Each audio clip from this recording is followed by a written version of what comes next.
DG. Now, I'm not going to waste time. Let me welcome everybody to our meeting. It is abnormal for us to have a meeting in Thursday afternoon, but because of due to the our program, NCOP program, that we are under pressure to debate these budget votes in the next month. So that's why we schedule our meeting Thursday afternoon. Normally we know that our committee is sitting on Tuesday. So that's why some of the members are still busy there and there, but they will join us. They will find us on our way. I'm not going to waste any time. Minister and Deputy Minister, you are welcome. Honorable members, you are welcome. Our officials, both from Parliament and from the department, you are welcome. Aska?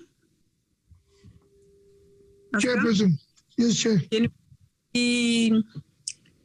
The agenda for today.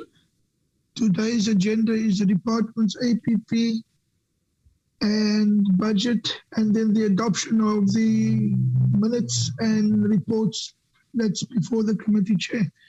That's all we have today. Oh, thank you very much. Chair, if I may, I've given the apologies. I've just received another apology from Mamgwenya. Thank you.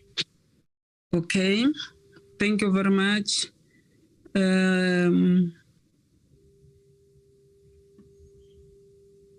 Anyone who moved for the adoption of the agenda and also the apologies?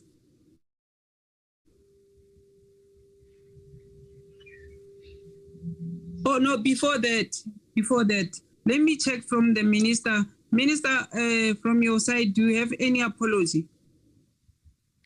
No, I don't. Just to say, Deputy Minister, in fact, has just sent me a WhatsApp message. She's got load shedding. She's just struggling to connect, but she's pursuing connection. So she just asks for understanding. That's the only apology I've got. Thank you, Minister. All of us, we are struggling with this load shedding.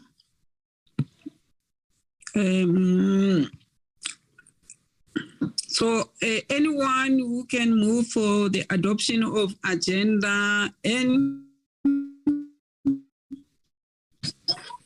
the resolution. Yes, sir. Honorable Chairperson, it's Nana. Honorable Nana. I move for the adoption of the agenda, sir. And the apologies, or only for the agenda? No, both, sir. Both, okay. Any seconder? Chairperson, it's Nana. I second, Chair. Thank you very much, Honorable Auskachne. Now the apology and agenda is adopted. Without wasting any time, let's go to the item.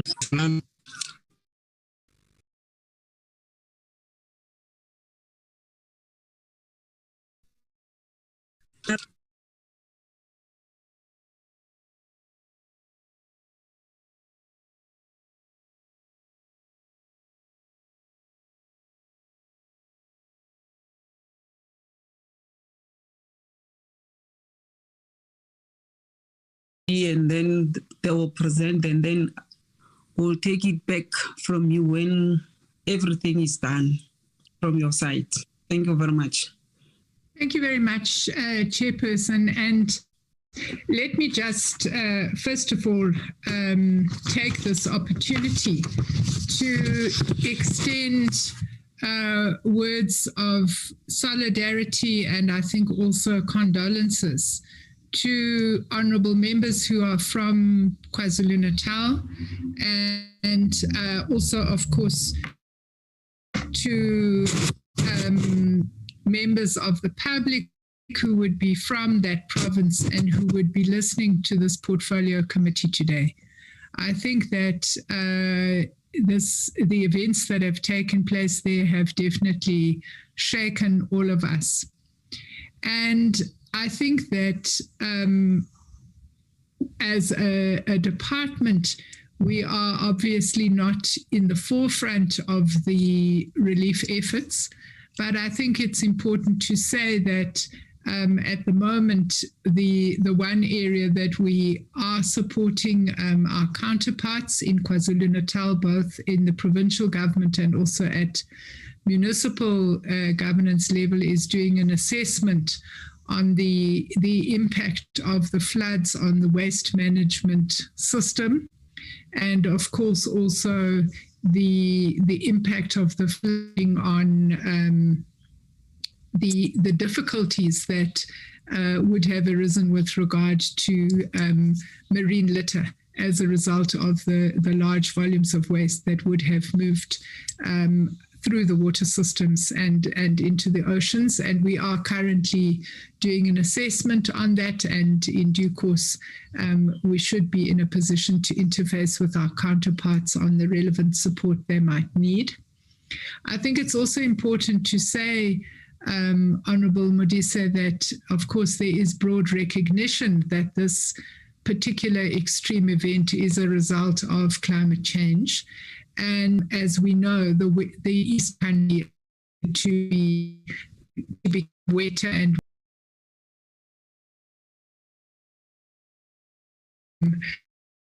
prolonged periods without rainfall and rise in temperatures, fire, and so on.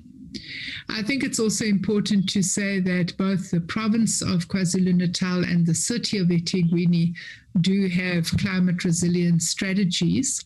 And I think that one of the issues that we have to look at going forward is how, as we enter into what His Excellency President Ramaphosa described as the third phase, the recording in progress. Processes of building back better, we would obviously have to be informed by what those climate resilience strategies would be telling us. Of course, also from a support point of view, we have been working with other district municipalities to help them develop climate resilience strategies. But I think the big challenge that faces our country is how we begin to budget for the infrastructural changes that will be necessary. And we understand that in mainstreaming these budgets, it will be coming about in a situation where we're still dealing with the aftermath of the COVID pandemic, where we're still dealing with significant backlogs of infrastructure and in the built environment. So this process is not going to be an easy matter. But we do recognize that considerable thought is going to have to go into this going forward. Let me just say that in terms of the current APP, obviously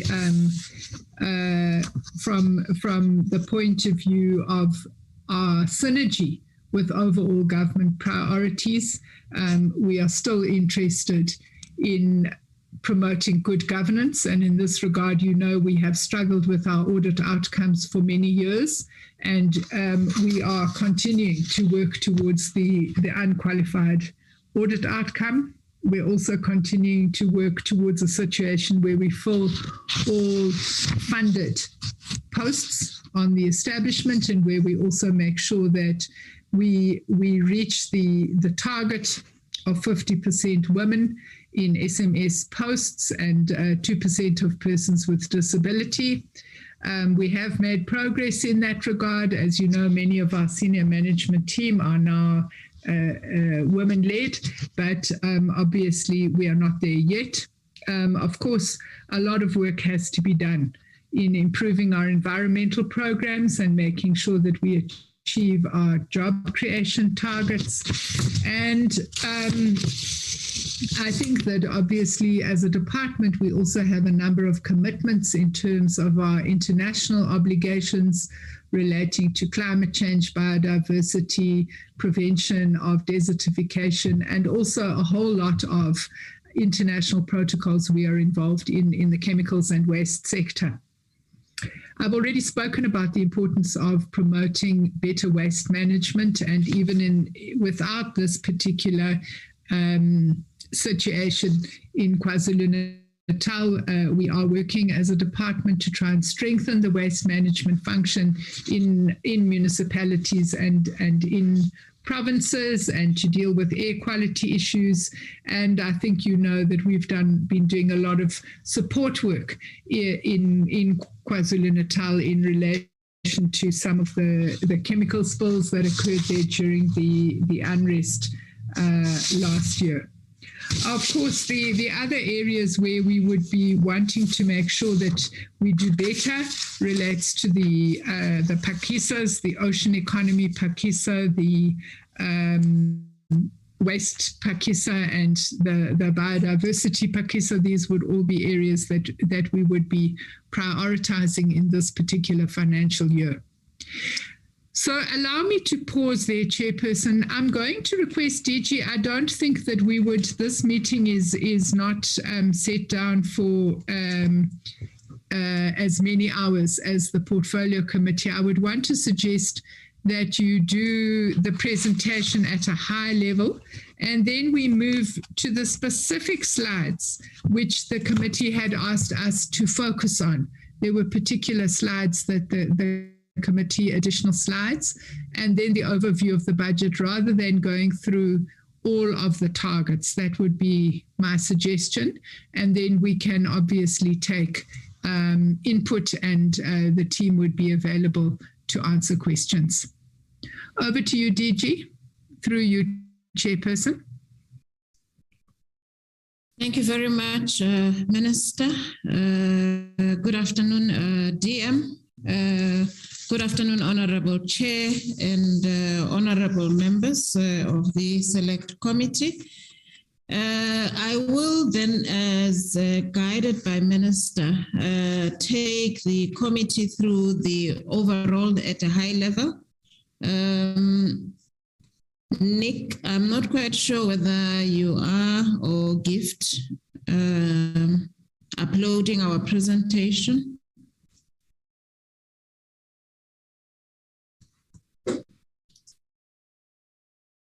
Thank you very much. The presentation covers the overall strategy of the department, and I think I'm not going to go into details. I will just go through it, and then it covers the way in which the department, in coming up with the APPs for 22-23, we continue to align ourselves to the medium-term strategy framework for the current sixth administration, and also the NDP and the economic recovery. As Minister has highlighted, we have also responded, in addition to what is in the APP, we've responded to key areas of interest that the committee has requested us, and I will be requesting the various program managers to assess in as far as the areas are concerned. We can move on to the next slide.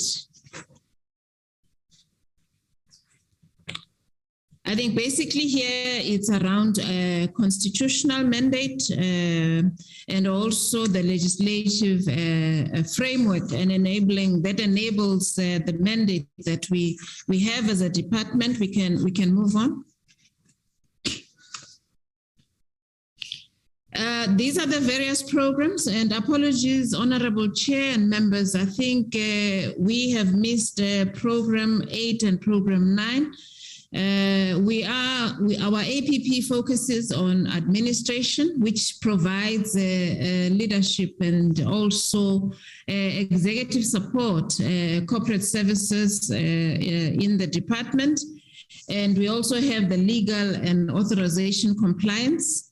And also we have oceans and coasts as a critical area of focus. Climate change and air quality management is an area of focus.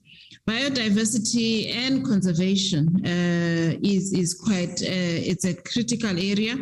Environmental program, which implements expanded public works program across the environmental sector. Chemicals and waste management that manages and ensures that waste management policies and legislation is implemented. And we also have 8, which is forestry management, and also 9 is the fisheries management that also implements in line with the MLRF, which is the Marine Living Resource Fund. These are high-level strategic outcome goals that we have as a department. And the first goal is around environmental economic contribution, which must be optimized. And we do that through facilitating sustainable socioeconomic growth by optimizing and also upscaling the contribution of the environmental sector to the economy, but also ensuring that we pursue low carbon economy as a result of a well-managed just transition. The second goal that we have is on environmental and ecological integrity, safeguard and enhanced. And there, as a department, we continue to provide leadership in promoting and ensuring environmental sustainability through management and utilization, protection, conservation of our valuable natural resources.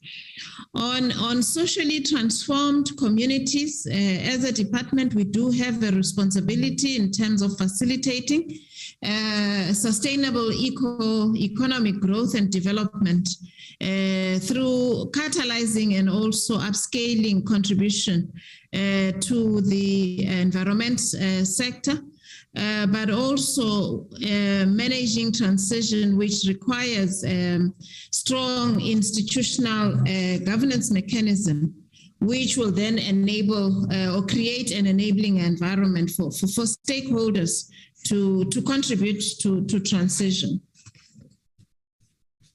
The fourth one is on global agenda, and Minister has alluded to that, the international cooperation, regional and international cooperation supportive work that we have on environmental and also sustainable development priorities. This is key for us as a department in terms of then ensuring that we pursue both regional and also domestic, regional, and global environment agenda. And then the last is around a capable and efficient department, where as a department we need to ensure that we improve on our service delivery capacity and through the various enabling areas of ICT infrastructure, our HR strategy, but also ensure that we have a developed and skilled, transformed and diverse staff in as far as this is concerned. The culture and the values of the department also is an area that we also work on as a department. Next slide. In the next slide, Honorable Chairperson, I think I'm not going to go into details. Minister has already covered these aspects, but safe to say that For the 22-23 APP, we continue to align ourselves to government and NDP priorities. Critical is around the building of a capable state that serves the people. And also this is also aligned to Chapter 13 of the NDP around building a capable state. And Minister has alluded to these aspects. I'm not going to repeat. The other aspect is around investment, jobs, and inclusive growth. And in pursuing those priorities, we also have pursue priorities that will eradicate poverty and improve lives of our people, and that mainly focusing on our public empowerment program, which we do in the various programs, but also under a main program of environmental program where we have EPWP. What is critical around this is ensuring that we do create jobs, but also work opportunities, and focusing also on ensuring that youth and women and people with disability do benefit from this job creation. The other one is on education and skills for a changing world, clearly outlined in Chapter 9 of the NDP, which also is outlined in our MTSF in as far as improving education and innovative training. So as a department, we do have a responsibility of improving human resource capacity for the sector, looking at the beneficiaries that we train, and also the interns that we do bring on board for them to gain experience. And within the interns appointed, we aim at ensuring that 50% are women. The next slide talks to a better Africa and a better world.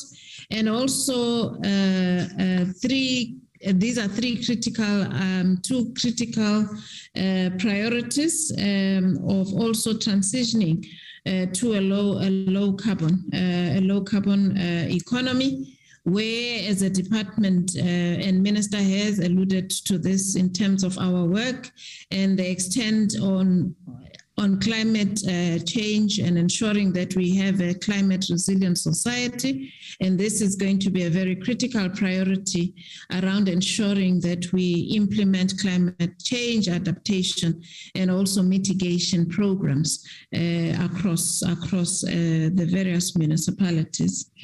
10, on promoting health, environment is quite key, where there are threats on environmental quality and human health. Those must be mitigated. And as a department, we need to deal with issues of waste management. We also need to be phasing out hazardous chemicals and also monitoring very closely the issues of air quality in the various localities in the country. And lastly, around how then we contribute to the economic recovery, which Minister has already alluded to.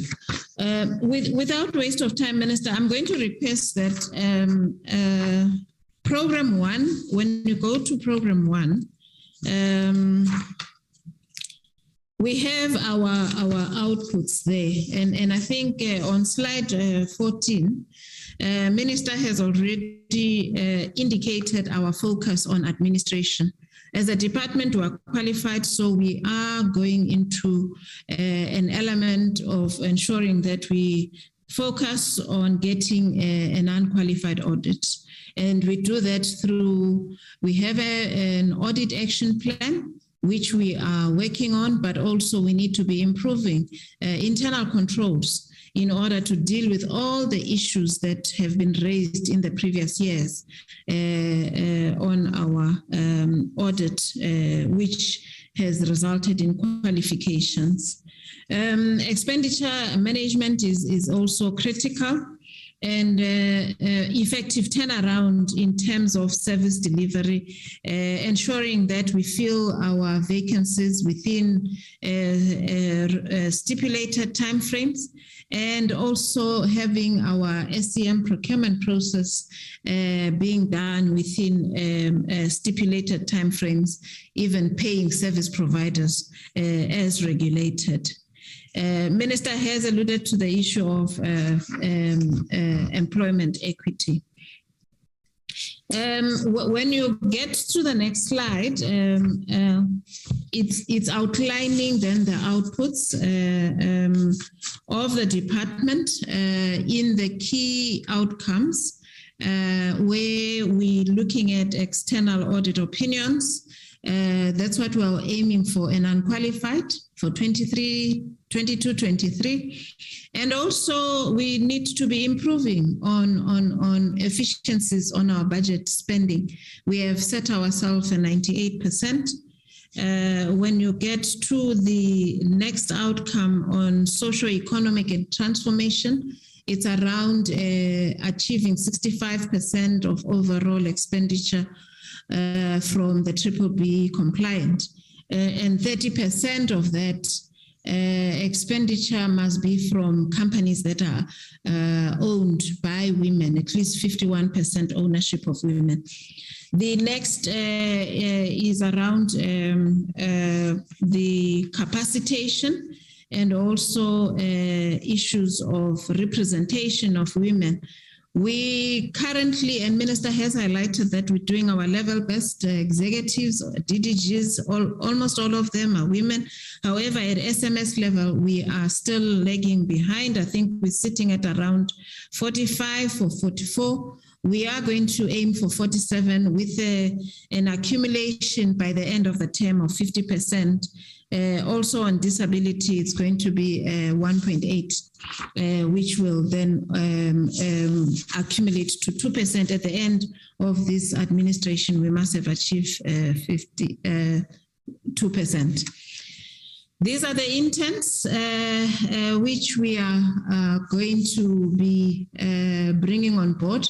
And I've already alluded to this, and I will just take it as read, Honorable Chair. And critical here is that we want to also maintain the 50% women in terms of those intents, and also looking into the bursaries. We are going to be looking into 100 of them, 40% being full-time.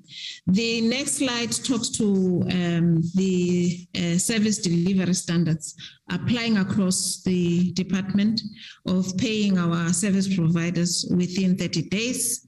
We are aiming 100% of that, and also responding to hotline also within 3 days, Chair.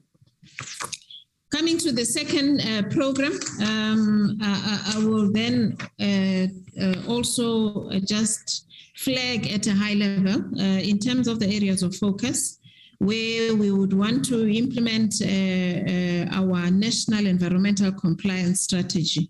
And we are looking at conducting compliance inspections, and the number is reflected on our slides, 165, and also a criminal investigation that must be finalized. We are aiming at least 46. We do appreciate that it's not just the department involved. There's other public bodies like the NPA and the SAPS and so on. 65% of inspection. We continuously do verification of stockpiles around rhino horns and elephant tusks. That's what we are aiming to do. And then finalization of the review of the current compliance and enforcement strategy. Our EIA, we want to ensure that 100% of all the EIA are done within stipulated timeframes.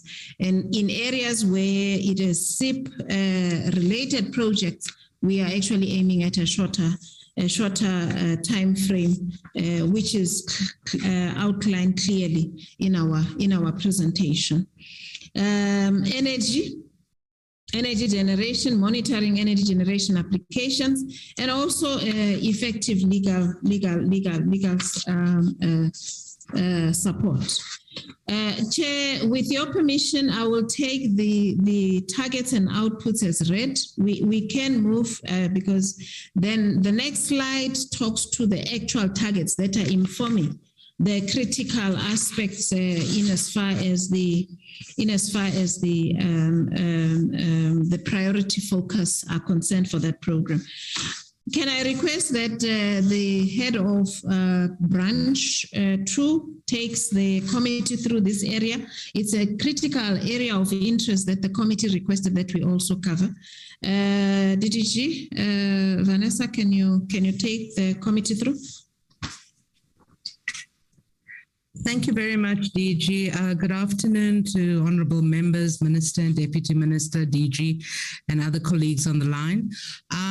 In terms of the legal challenges around environmental legislation, specifically on management of commercially important biological resources, air quality management and enforcement, there are a number of pending litigation, but we are highlighting in this particular slide recent challenges.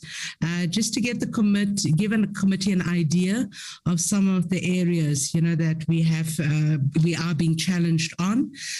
With regard to addressing overfishing, one of the areas that we addressed was a notice which was sought to caution the public regarding drone fishing, and that it is in fact illegal in terms of the general regulations which were published in terms of the Marine Living Resources Act, and that enforcement action would be taken. This was recently challenged.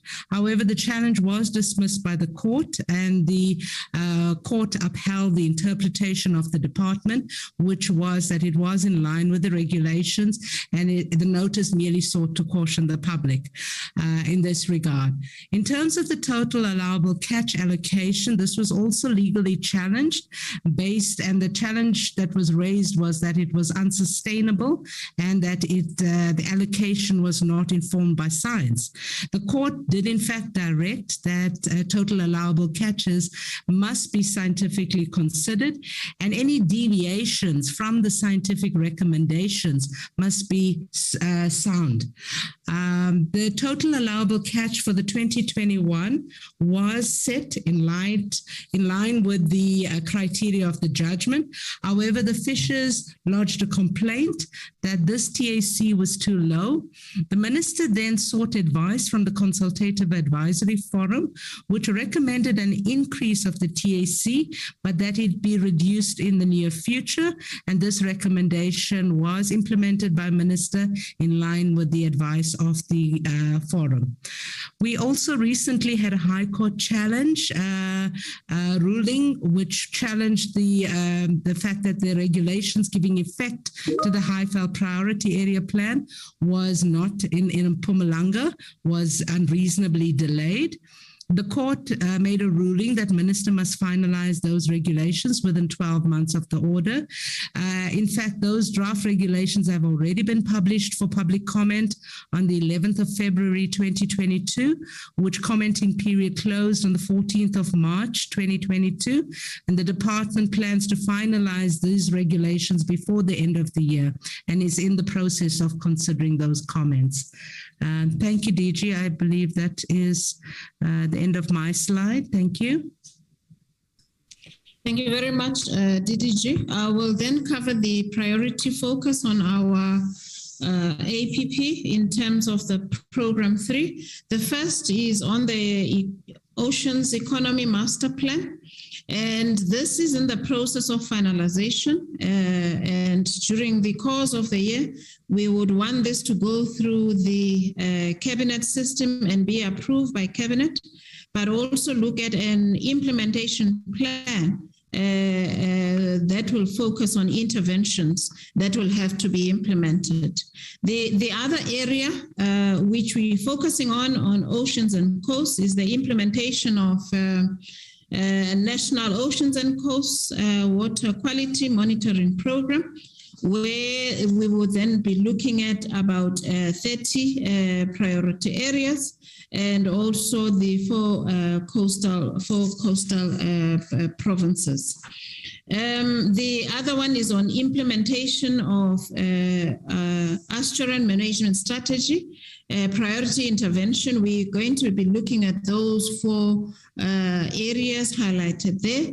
And also the critical one is on the implementation of the penguin management plan, which is currently at a finalization stage in terms of it then being finally adopted. And also for issues around oceans research. Then the rest of the slides are then highlighting the actual targets that are informing these various areas and priorities, but also they take into account the standard delivery improvement plan in terms of the areas of critical marine research permits, which must be done within stipulated days. And we are aiming at 100% for those permits.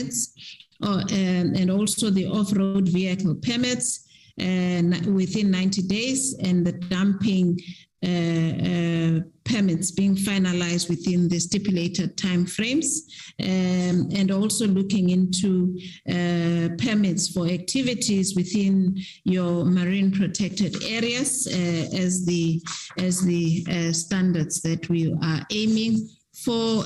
This one, we are targeting 95%. On climate change, the focus priorities that we are going to be looking at, climate change and equality, it's around climate change mitigation intervention that will have to be undertaken to facilitate implementation of the country's low emission development strategy. And key to this is going to be around the carbon budgets, allocation methodology, and also on the proposed 5 environmental sector emissions targets, which have been approved not only by MINMEC, but also has gone through to Cabinet. The critical part for the financial year 22-23 is legislation. Currently, the National Climate Change Bill is with Parliament, and we are hoping that that bill by the end of this financial year is going to be promulgated and finalized. We're also looking at effective coordination of international work. And then the priorities that follow are those that are in the APPs and are informing those areas of focus that I've highlighted. I'm going to request Mr. Jongi to just take the committee, Honorable Chair and members, on the questions that were raised specifically for us to lift up for this committee on air quality and also climate change issues. Over to you, Jongi. Thank you, DG. Good afternoon, Honorable Chair, Honorable Members, Minister, Deputy Minister, DG and colleagues. Yes, in terms of the question around air quality monitoring, we have about 136 government-owned air quality monitoring stations. 15 of those stations are owned by the South African Weather Service, and they are mostly in what we call air quality priority areas or air quality hotspots. The rest of the stations are owned by provinces and municipalities. All the stations are required to report to the state of the air to the South African Air Quality Information System, which is a web-based online system for reporting and communicating air quality outcomes. Also, the location of the air quality stations can be easily verified using the department's national GIS layer of air quality monitoring. So we can see them precisely where they are located around the country. So we can move to the next slide. In terms of the challenges that we're facing in terms of managing air quality monitoring stations, they fall in 3 areas. The first one is around budget constraints. Largely due to the current economic climate. We also face the challenge of aging monitoring infrastructure. In fact, some of the air quality stations have gone beyond their life expectancy. So the question is, what interventions are being put in place to address that? So in the short term, there's a couple of interventions that are being put in place. One of them is the recapitalization, particularly for those stations that are nearing the end of their lifespan, and also appointment of service providers to support the management of those air quality monitoring stations. Also, majority of the government-owned monitoring networks, again, largely owned by municipalities, have dedicated financial resources to support monitoring stations and maintenance, at least for the next 3 years. This ensures sustainability in the short term. There's also investigation, because in the market, alternative low-cost alternative measuring methods for air quality exist. So the sector is looking at deploying these alternative air quality monitoring stations in some areas within the country. Then we also face the challenge of increasing theft and vandalism of the monitoring stations. These, of course, are very sensitive and highly expensive piece of equipment. So when we lose them, it's a challenge to replace them as well. So some of the stations are being relocated mostly to police stations where applicable. Some have been moved. For some of the stations, there are engagements with SEPs to make sure that they are moved. Of course, we do take into account the adequacy of the police station in terms of the area where the station should be located, as that plays a role in terms of tracking air pollution adequately. Then, of course, there are capacity challenges in terms of maintaining this equipment, given the fact that it's complex equipment, and often for some municipalities, there are no dedicated air quality management structures and resources. So in that regard, the sector will work on a long-term sustainable intervention on air quality management with the support of SALGA. The outcomes will include recommendation and advocacy on resource requirements for municipalities to ensure effective service delivery. In fact, today we had an engagement, and SALGA was part of that engagement to look at how we develop this plan moving forward. Next slide. So in terms of the potential to integrate with green economy initiatives of government and the private sector, there's a couple of avenues that are possible. Some of them have been explored, some are being explored. Just to observe that the air quality monitoring networks forms part and parcel of the country's Earth observation, linking also to climate observation and other data necessary, which is collected, for example, around GIS, land-based information. So it forms part and parcel of this Earth observation of the country. So it is critical in answering some of the questions. For example, monitoring air quality can tell us something about climate change as well, as we will see shortly.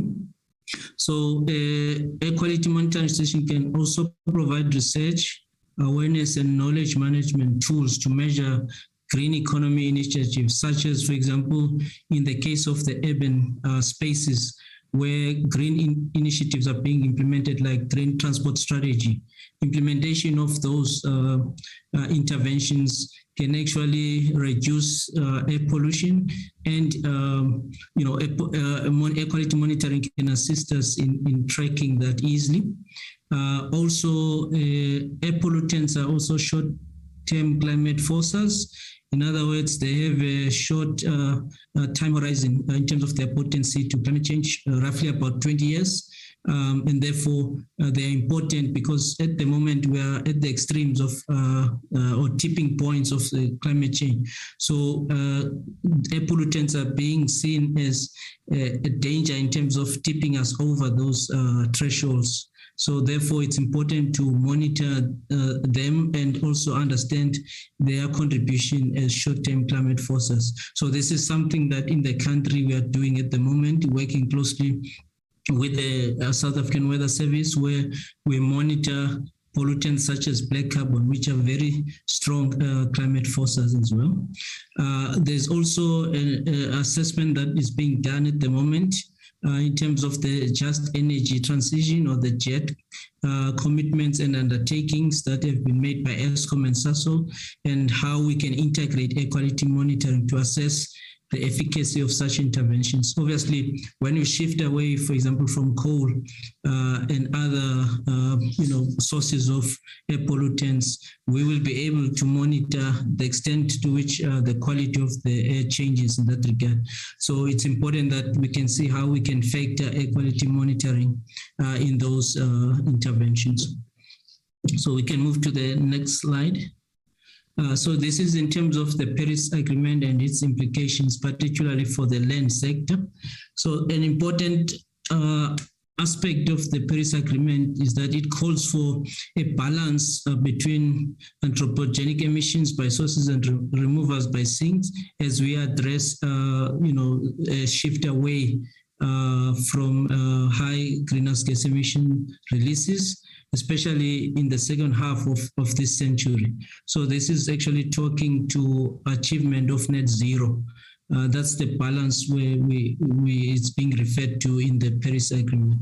So this highlights the significant role that the land sector will need to play in offsetting emissions as the world transitions towards a carbon neutrality by mid-century.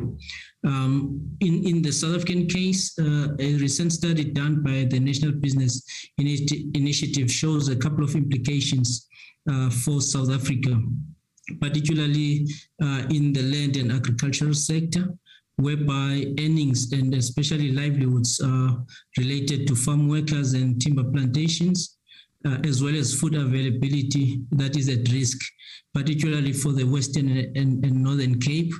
That is related largely to the fact that those two provinces face serious water stress.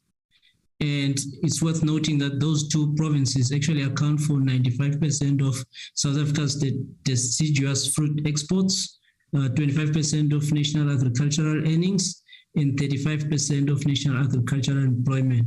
So it just shows the impact of climate change in those two provinces has a serious implications for this sector, the land and agriculture in particular. And then looking at the aspects of healthy diets, looking at the growth in population and looking at the impact of climate change, the study shows that, in order to meet a sustainable healthy diet for all South Africans will require a more than 170% increase in soybean and vegetable production and 20% increase in deciduous fruit production by 2050. That is, even if production for exports and livestock is diverted to local food demand. So this will require a serious consideration of how land use management is dealt with. As we know that we have a lot of, grasslands that are being converted to settlements. So in some of those cases, we lose land that could have been ideal for agriculture and so on. And that also means we lose the carbon in the soils permanently as we do that. So we can move to the next slide. So in terms of the opportunities that are available, looking specifically at the land sector and what solutions can be implemented. And, the advantage here is that some of these solutions are already in existence, but generally they need to be scaled up. So the first one is effective use of remediated coal mine land. Of course, that is land that is available and can be used for rehabilitation. And in terms of solution, there are pilots that can be implemented to remediated mine and land and water so that we can grow agricultural crops. There is an example already that has been explored since last year, where wheat has been grown in land that was originally a coal mine, but has been since rehabilitated. So that's one example that can be scaled up, and we can look at other crops for doing that, not only wheat.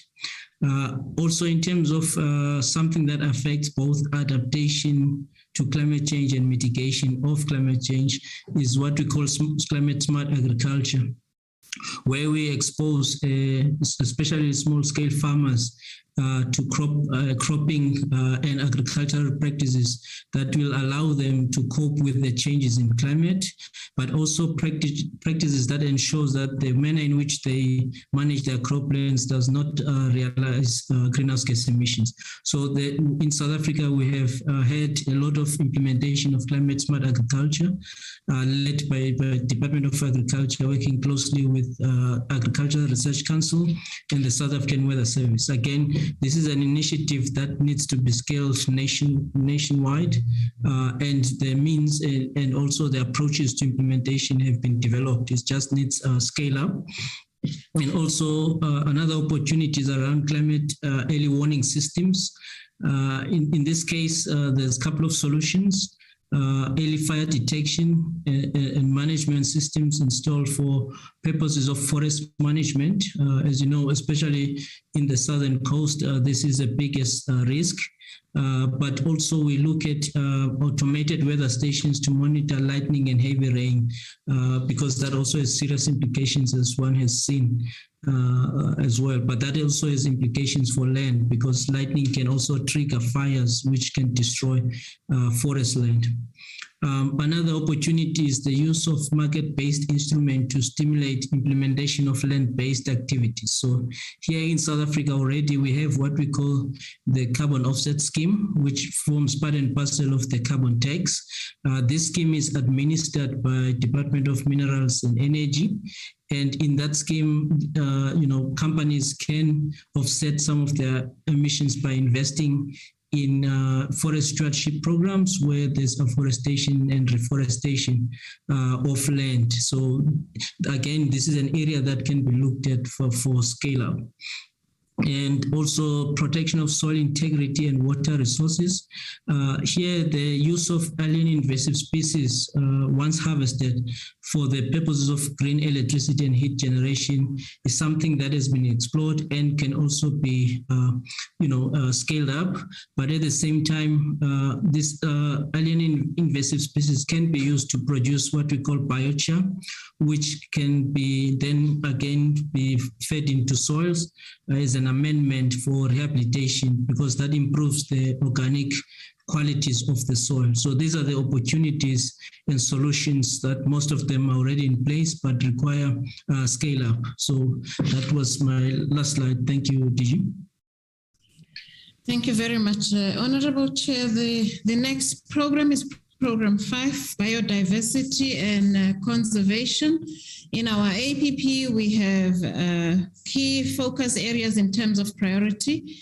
One of them is on the implementation of the high-level panel recommendation and also the interventions on biodiversity. Critical on this is ensuring that it's mainstream throughout the biodiversity and conservation work that we do, working very closely with also our entities.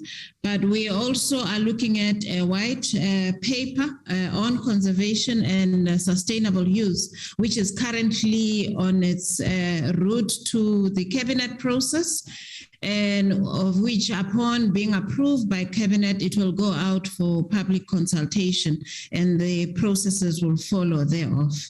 The other aspect on this program is around expansion of the conservation estate.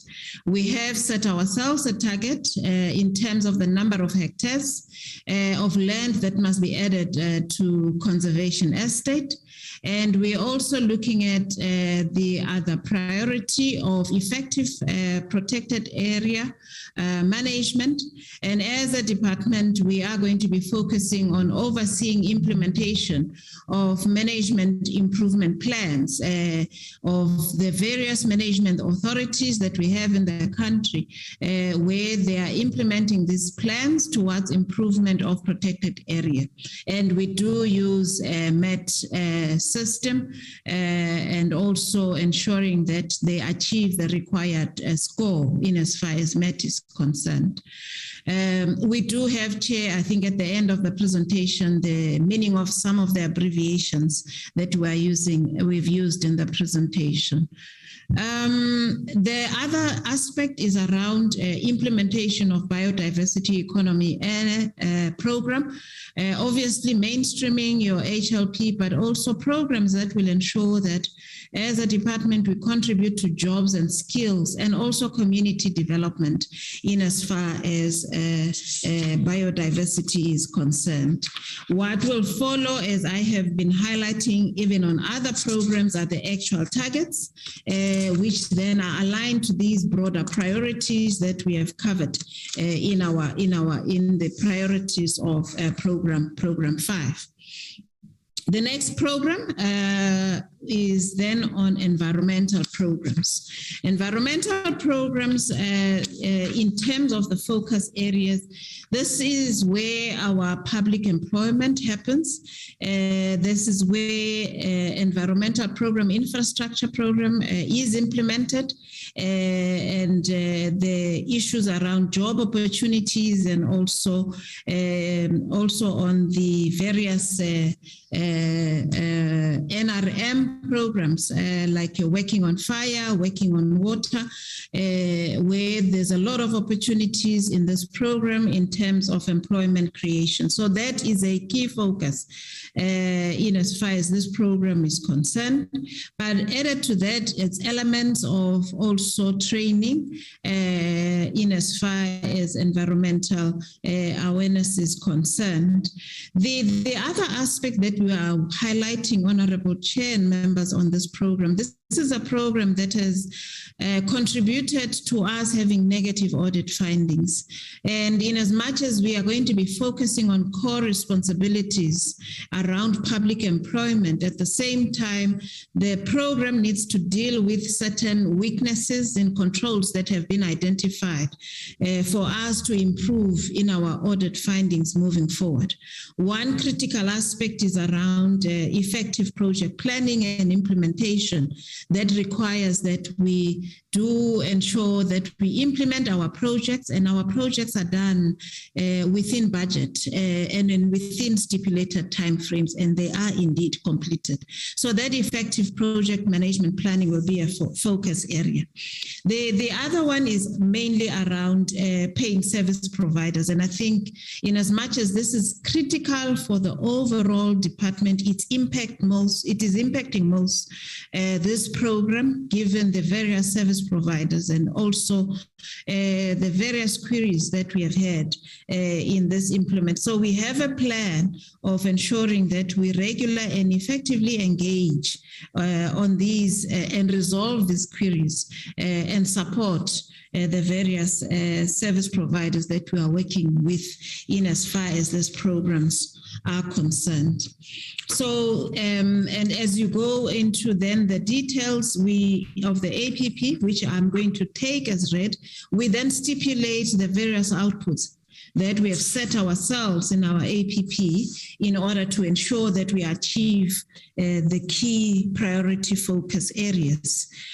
Program 7, Chair, members, which is chemical and waste management. Here, the key priorities which you will see in our 22-23 program priorities are issues of waste management. This is a key priority. Implementation of the expanded producer responsibility program is very key, and we believe that this is definitely going to unlock jobs that are linked to this program, especially focusing on packaging, electronic sector, lighting, and so on.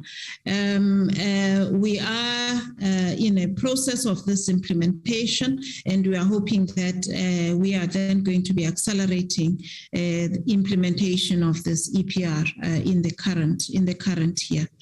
There are also a notice of intentions in terms of Section 18 of management of lubricant, oils, pesticides, batteries. This was the notices of intention were published, and we are going to be looking into then engaging on some of these areas.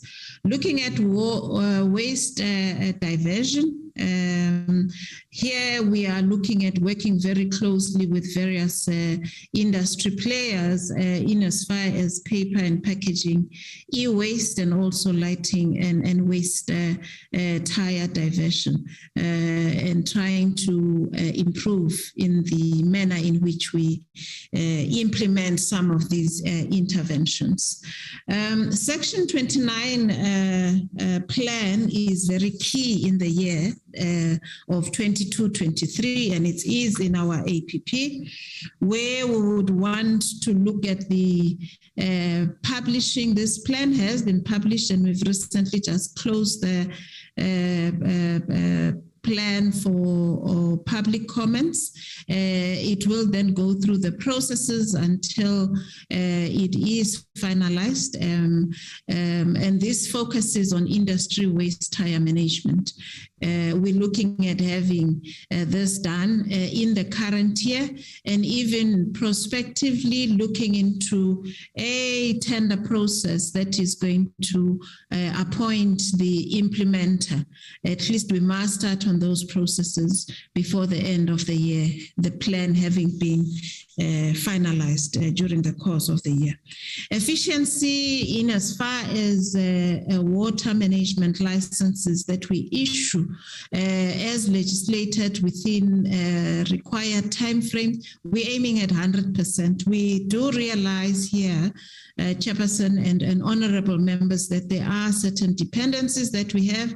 We need to be working very closely with our sister departments, Department of Water and Sanitation. Also around this program on waste management is an issue of working very closely with local government. We need to provide support to local government in a form of training, but also cleanup campaigns that the various municipalities have. We then also need to ensure that we work and support them in as far as that is concerned. What will follow, Chair and honorable members, then is the actual targets that are informing these key priorities that we have focused on. I'm going to request the acting DDG to talk to an area that the Select Committee has requested that we lift up as part of presenting this APP. Acting DDG, Mr. Mkwena, can you take the committee through the slide? Thank you.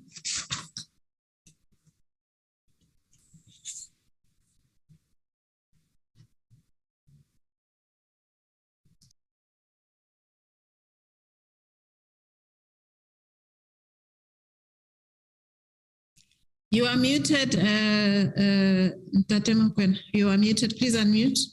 Thank you. Good afternoon, Chair, honorable members, Minister, PM, and colleagues.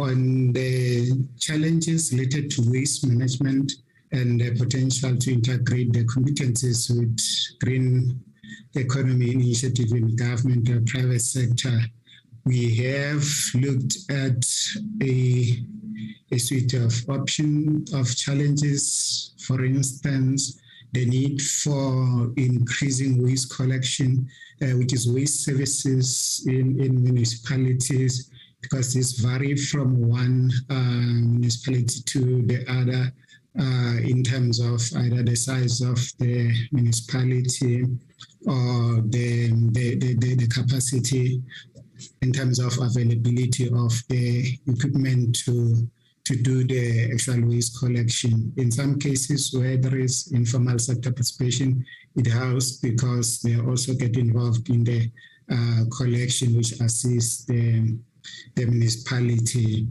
And the issue of landfill size compliance, an area that working together with Department of Cooperative Governance and Traditional Affairs, National Treasury, and the South African Local Government Association have amended the policy relating to municipal infrastructure grant to ensure that there is allocation and enabling policy environment for funding or relating to waste collection as well as waste services, because previously you didn't use MIG for yellow fleet or infrastructure related to waste because it wasn't classified for that, for audit purposes, and also in order to provide an enabling environment.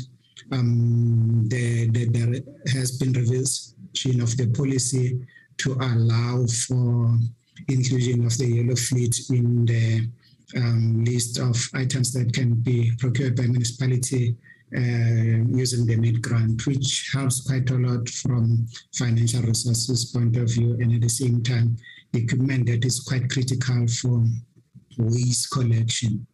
Illegal dumping and pollution hotspots are areas that through the cleaning campaigns, awareness raising and aftercare for sustainability are working on. The aftercare relates to, as opposed to the traditional way of doing cleanups and leaving the area afterwards, or 2 days or 3 days later, it's back to the way it was before the cleanup. So aftercare sets in place systems to ensure sustainability of the good and a clean state of that polluted hotspot that was previously polluted through illegal dumping.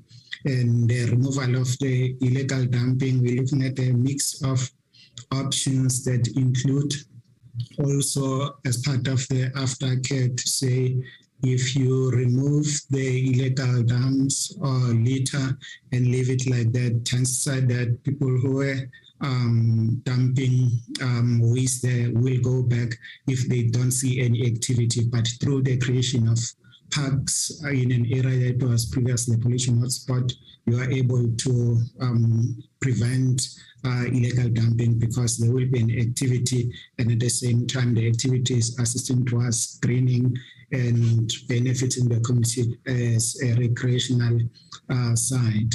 The implementation of extended producer responsibility schemes, as well as the tire industry waste management plan, assist in diverting most of the waste that will easily find itself in the illegal dumps or pollution hotspots, because it promotes more waste valorization in that it gives value to waste, and it encourages collection because more people see waste as a resource, and you find the informal sector collecting it more because they're able to take it somewhere for sale and make revenue or an income for a living from selling waste that they would collect in the different areas. In that way, is the EPR as well as the TAR plans are assisting in the dealing with the illegal hotspots, because the types of waste that is now collected through EPR scheme, for instance, separation of waste at source, it no longer going to hotspots or polluting the environment because it's now well taken care of through proper systems and infrastructure that is put in place. I've touched a bit on the issue of the funding and subsidy as it relates to the work of the municipalities in noise collection, but maybe the element of SME support and development is also quite critical, and to indicate that through the Recycling Enterprise Support Program, the department is able to assist through monetary terms some of the SMEs who qualify for enterprise support. There is also discussion with the Department of Small Business Development in terms of ensuring and providing more support in a collaborative manner. But we also do have what we call non-financial support in the form of training, workshops, and cleaning campaigns. So through cleaning campaigns, we are able to collect waste, and working with other strategic partners, the waste that is collected is then taken by the SMMEs for contribution to circular economy, contributing to green economy. And with municipalities entering into agreement with the Extended Producer Responsibility Scheme, we see more participation in the green economy by most stakeholders, and the SMME sector also participating and benefiting from the EPR implementation. The integration of the informal sector, also a very important area, which from time to time requires the collaboration and working together between private sector, government, as well as the informal sector on how best the informal sector can be integrated. In this area, we have developed the waste picker integration guideline through the assistance of the Council for Scientific and Industrial Research, which have to pave way in terms of guiding how the integration of the informal sector can take place for them to participate in circular economy, for the informal sector to participate in the green economy. Thank you very much, DG and Honorable Chair and Minister. Thank you very much, Honorable Chair. Our next program is the forestry management. And the areas of focus in this program, forestry management, firstly is around the greening program, where we are then targeting to have 120,000 trees planted. And these are informed by the available resources. We are obviously cognizant of the fact that we have a responsibility and a target of 10 million trees, which actually culminates to 2 million trees per year. And for us to then augment the resources that are there in the fiscus, we need to be pursuing partnerships with other levels of government, and also industry, business, and civil society to try and increase the number of trees to meet the annual targets that we have, given that our budget as it stands is not able to provide the number of trees as per the target.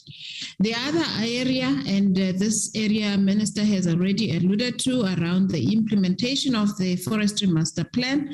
The Forestry Sector Master Plan was approved and has been implemented in the first year.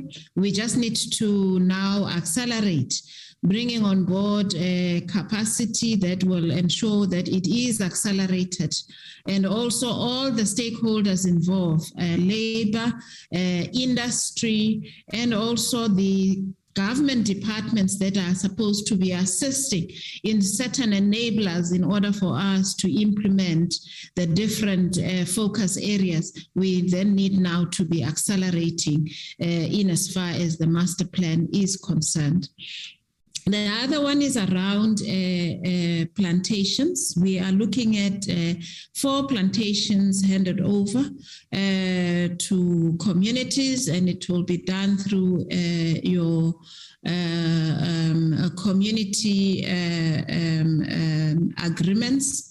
And we are then focusing on those four communities, which we are hoping that by the end of the financial year 22-23, we would have then finalized and handed over those plantations, obviously following the route of the forestry agreements. The last one is also around the post-settlement support strategy, which we need to have a plan, and that plan must be approved. Here we have to work very closely also with our sister department, DALRAT, in ensuring that we have a proper plan that will then be implemented, thereafter. As the other slides, we are then highlighting the actual target output, which are informing these priorities, but also we're looking at the standard, the service delivery improvement indicator that we must adhere to. The last program of the department is Fisheries Management. And on Fisheries Management, we are in a process of concluding FRAP, which is the Fishing Rights Allocation process. The adjudication of application, and also it was finalized by the 31st of March 2022. We are in the phase of appeal, which has been extended until the end of May. And it is then the intention that we finalize this process, but also we also deal with the Western Cape process of rights allocation, which is still a subject of court, and we are hoping it can be concluded and we have a clear sense of the direction from the court and we finalize that allocation. We are also looking at the Aquaculture Development Bill. This is an area of opportunity in as far as jobs are concerned. It was being consulted upon, and this bill needs then to be submitted to Parliament in the current financial year, which we are in. We're looking at also submitting a West Coast rock lobster anti-poaching strategy for approval in the current year. And critical also in as far as fishery management is concerned are issues of compliance and enforcement, where we would need then to ensure that there are inspection conducted. We are aiming for that 5,500 inspection, and also 290 verifications that would be conducted in as far as enforcement and compliance is concerned. And the last critical priority is around an integrated development support project that will pilot small-scale fishing cooperatives. And we are aiming at about 20 of them in the financial year 22-2023. I am therefore going to request the DDG to just lift up the areas that the Select Committee has raised. I think it's on slide 64 in relation to fisheries management. Thank you, Chair. Can I hand over to Ms. Middleton? Thank you, DG, and good afternoon, Minister, honourable members, DM and colleagues.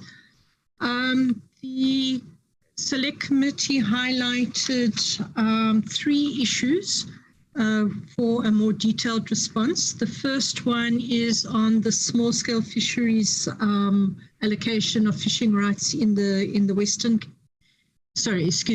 Cape. And the progress thus far is that court papers have been lodged in the Western Cape High Court to review and set aside the allocations in the Western Cape. And preparations are underway to start a new process with the aim of allocating rights by the end of this calendar year 2022. In terms of FRAP, the 21-22 fishing rights allocation process, as DG has already reported, there were 2 extension periods for the submission of online applications, and the outcomes of those applications were published on the 28th of April 2022. The online appeals process opened on the 29th of March for a 30-day period. However, Minister has granted an extension of the appeals period until the end of May 2022, being mindful that April month is characterized by a number of short weeks and long weekends. And this extension is to allow applicants and appellants more time to submit their appeals. And once the appeals process has closed, the Minister is the Appeals Authority, and her team will consider all the appeals.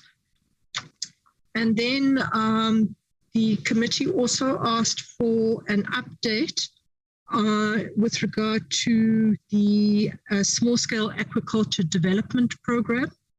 And there we have developed a small-scale aquaculture framework. We've identified suitable species that are for both marine and freshwater that are fast-growing in the South African context. We've identified suitable production systems that are suitable for small-scale farmers. We've identified key challenges that may be faced by small-scale farmers and producers in the production phase. And we've identified key problems that they will face producers. And the development plan includes the types of support that we will be providing the small-scale aquaculture sector, recommendations with timeframes, identification of key role players, and identifying roles and responsibilities, identifying the necessary policy and legislative interventions required, assisting with access to funding, the development of a cluster model based on regions and species types, market access, skills development, technical support, and data collection, ongoing data collection and real-time data collection on small-scale aquaculture producers. Thank you very much, DG. Thank you very much, Honourable Chair. This is the last slide of this presentation, but I'm going to request that we load the budget slide, the budget presentation, so that we can just cover the last aspect of our presentation in terms of how we are resourcing these plans that we have shared with the committee. And I think I'm not going to take long. You can put it on slideshow. This is the budget for the department, vote 32, and for the year 22-23, up to the outer year of 24-25. What we are demonstrating in this or presenting in this slide, Honourable Chair and members, is the allocation per program, the 9 programs which we have just gone through in terms of our plans, and how much is then allocated to these various programs. For the first year, we have a total of 8.9 billion allocated by National Treasury. And then for the middle year, 23-24, we have 8.9. You will note that there's no increase given the fiscal consolidation. The budget has just been maintained at the same level in the year that follows. However, in the outer year, there has been a slight inflationary increase, which then resulted in our total budget of 9.4 billion. Coming back to the year 22-23, you'll note that a lot of resources are going through environmental programs, and one has highlighted that this is a key program in as far as public employment is concerned. We work very closely with this program, work very closely with other programs, and also with the entities of the department in as far as issues of job creation, training, and also infrastructure related to environmental programs. And that's what I wanted to highlight from beyond. I think environmental program is the largest allocation We do have administration at 1.2 billion, mainly because of the centralized IT, your human resource related matters in terms of recruitment, but also in terms of the PPP project that we have for our building. That's why we then have a 1.2 billion sitting there. Biodiversity and conservation has also almost $1 billion. It's 930 allocation, and also then followed by your forestry, your chemicals and waste, and the rest of the other programs. So that's how then the budget is presented for the year 22-23 per program, and also for the year 2 and the outer year. In the next slide, it's just the same information, the same budget, but this time it's in accordance to economic classification. How much goes to OPEX, the various areas, the current expenditure, which mainly covers our compensation of employees and also goods and services in the department, and also issues around interest and rental on land. We also have transfers and subsidies, and it does highlight the areas where we make transfers.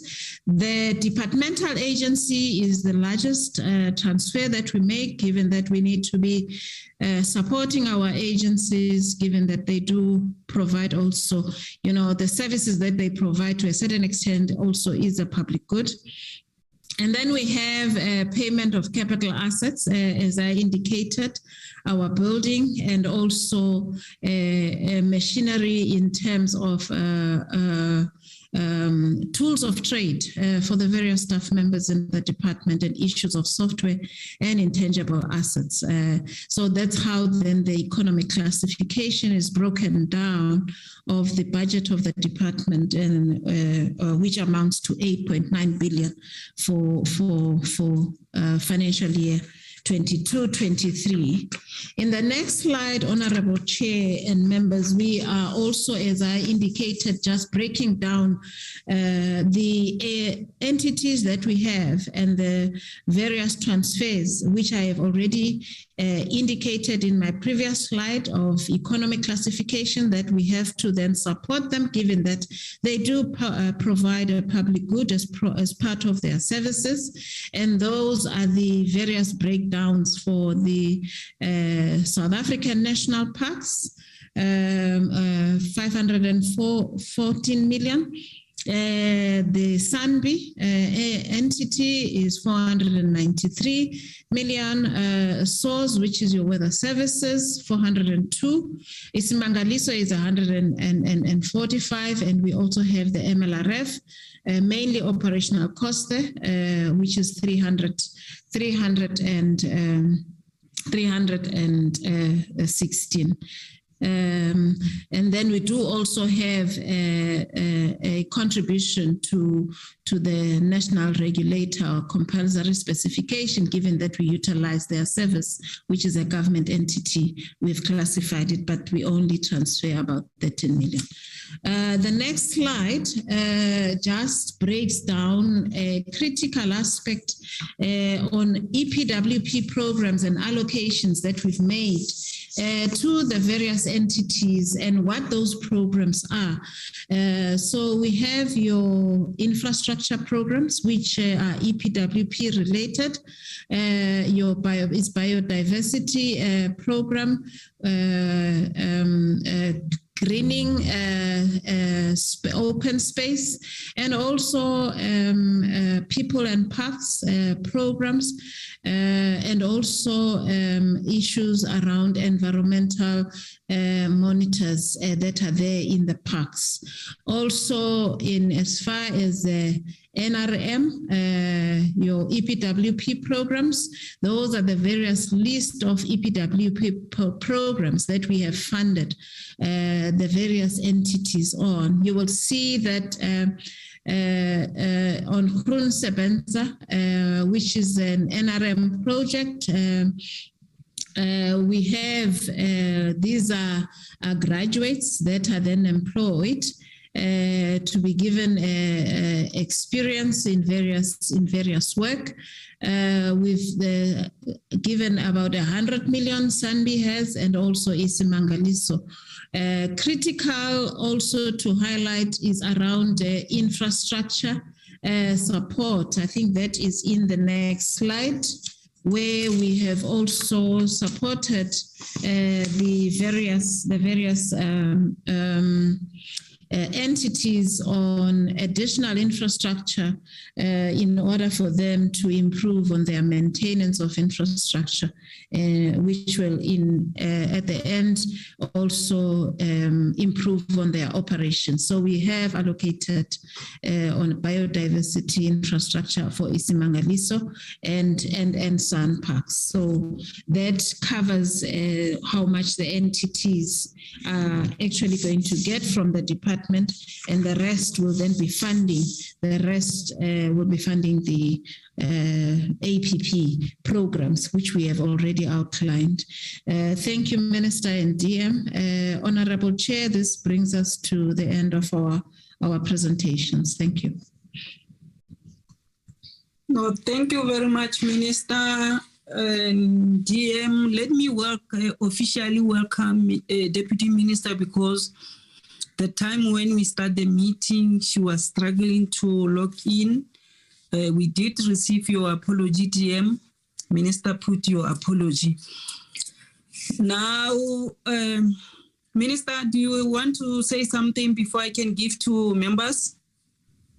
No, Chairperson, thank you very much. I think we've given a lot of information. DM, do you want to say something? Thank you very much, Chairperson, and good day to all members of Parliament. No, Chair, thank you very much.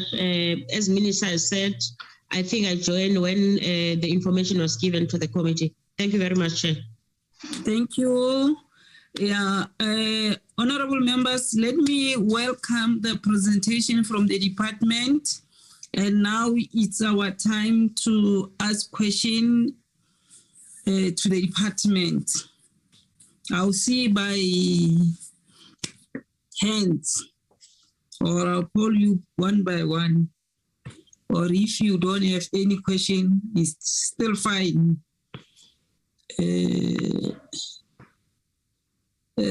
Honorable Abaskachne, Honorable Nana, Honorable Mambibi, Honorable Tsube, Arnold, don't you have any question? Yes, Chair, I have. Yes, we do, Chair. My hand is up, Chairperson. Oh, okay, but I don't see your hand here. Or maybe it's because of this. Oh, yes, now I can see Mam Kathy, Honorable Arnold, Honorable Nana. Let's start with Mam Kathy. Honorable Abaskachne. Thank you very much, Chair. I have quite a few questions, but let me just start with the introduction that when the Minister did, and then some of the other things that was said.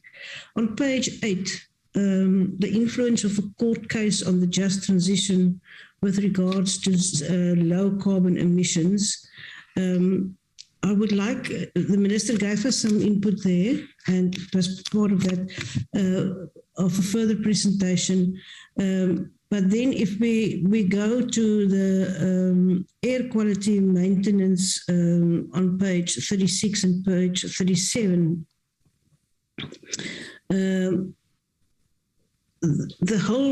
that court case and the impact of that, and I know that you said that the regulations are going to be hopefully finalized by the end of this year.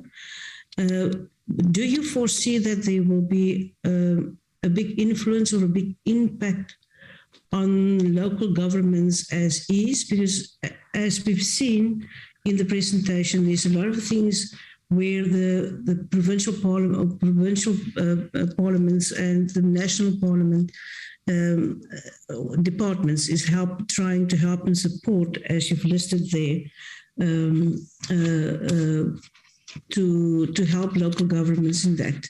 And the question I'm raising here is, on the one hand, the emissions has to come down, and the just transition for us is over quite a period of time, and there's various schools of argument, as you well know, of saying that the time frame that's been given for just transition is too little. But taking into consideration the situation of our country, we think, or a lot of people think, that that period is enough. But the court case, if the department's appeal is not going to be upheld or whatever, will have a big influence on the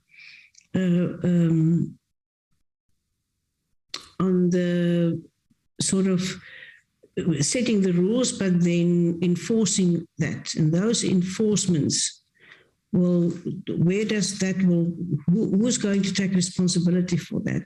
Yes, the department has to do the inspections, or in that regulations, are that going to be sort of devolved to local government, or will that stay with national and environment, because that has cost implications, and specifically in areas where municipalities, or some of these municipalities, already is suffering.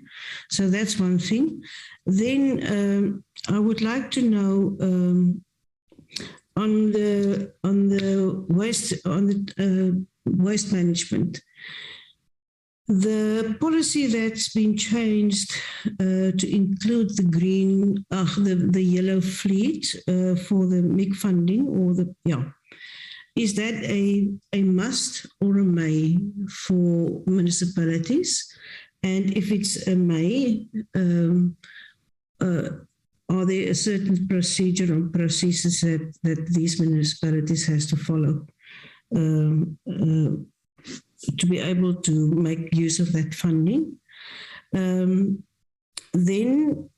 on page 46, the environmental programs, we see that that was one of the departments that influenced the audit outcomes, but it was also the department that had forensic investigations in those departments. And I would like to know, has that all the investigations that has been finalized, did it lead to any disciplinary hearings or any disciplinary cases? And what is the case of that? Has all those things been finalized? And people-wise, those who might have been guilty or not been guilty, has that been sorted out? Then I would like the department, through your chair, to please do from at one other stage to the select committee, the waste management plan, a presentation, or at least inform us when it's been totally adopted and agreed to, what it is going to entail, as well as the there was another one that I wanted to. Sorry, I made a lot of notes here. The waste pyramid. Okay. Then shortly, I would like to know, the minister referred to pollution, or pollution is a big thing, and it's one of the strategic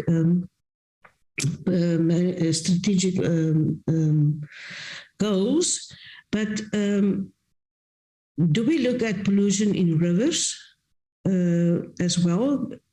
And then let me just look at the waste, the water plan. I have to get to that now. On page.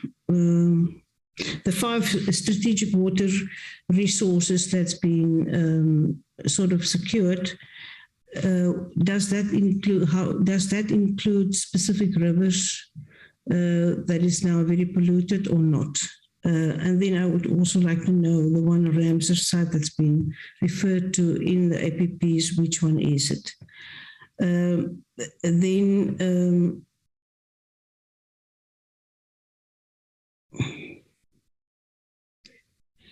the one other thing that I would like the department to do as a presentation on is the pilot study on the 20 co-ops for fisheries. Will that pilot study, what is the time frame for that? And is the sort of a report system, a progress report system to the department, and what kind of, what is it? What kind of report system is it? And then just a question, a simple question on APPs.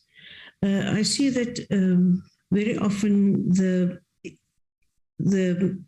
implementation of a report or of a plan is the outcome, and the environmental infrastructure management plans, applications, you said you want to have 100% of that. But is there an indication, is there a sort of average of how many of these plans or applications did the department received in the previous years? And isn't there sort of a benchmark that can be set? Because there's no ways of, so, you know, I do understand that sometimes you get maybe 50 of these applications, and other times you might get 200 and so on. But over the years, isn't there a benchmark?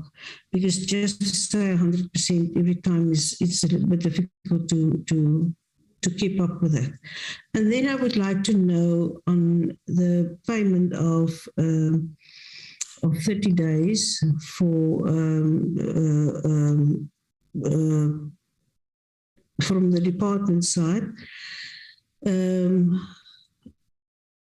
Is there any outstanding payments to small SMMEs? And if so, what are the kind of outstanding, what is the outstanding amounts? Because I've also read an article that if you put together all the outstanding payments of government departments to small SMEs, it's a tremendous amount of money. Chair, I will first stop here and give the other people some chance, and if there's another opportunity, I will ask the rest. Thank you. Thank you very much, Ma'am Kathy. Honorable Arnold. Thank you, Chairperson, and greetings to the Minister and the Deputy Minister and all the members, honorable members, and then the officials. Minister, we are dealing here with, in the country, with a climate crisis, and we need to put serious attention to climate change in the country. But having said that, let me come to the department, because the first question that I want to ask is, what are you going to do in the department to encourage a culture of good government and good governance in the department? Because every time when the department comes before us, especially when it is the APP and the budget, we know in terms of the delivery of the department and the challenges of the department. And I think as a committee, we demand a clean audit from your department, because we can't continue wasting resources. We can't continue every time with your internal controls that is not up to standard. This time around, we need to see a delivery, and in terms of good governance, we need to, the department needs to show that they are serious about good governance. Then, my second question is, why is the department still struggling with the 2% employment of people with disabilities? I can't understand that. sitting at 1.8%, meaning at the end of the term, they will have the 2%. But why are they so slow in terms of this target and not getting the 2% that is required from them? Then the other question is, how are you going to ensure that your environmental program, seeing that it's getting the big chunk of the budget this time around, is going to improve in terms of the performance of your environmental programs? And then, Chairperson, as the committee, we note the extension of the appeals process until the 29th of May with regards to the conclusion of the fishing rights here in the Western Cape. This is a long outstanding process. And in the meantime, the poor communities, fishing communities here in the Western Cape, they are suffering and facing hardships in terms of their rights. Then I've mentioned this, but I think we need more explanation from the department in terms of how they're going to improve on the internal controls this time around, especially when they are dealing with how are they going to deal and prevent irregular expenditure. Then, Chairperson,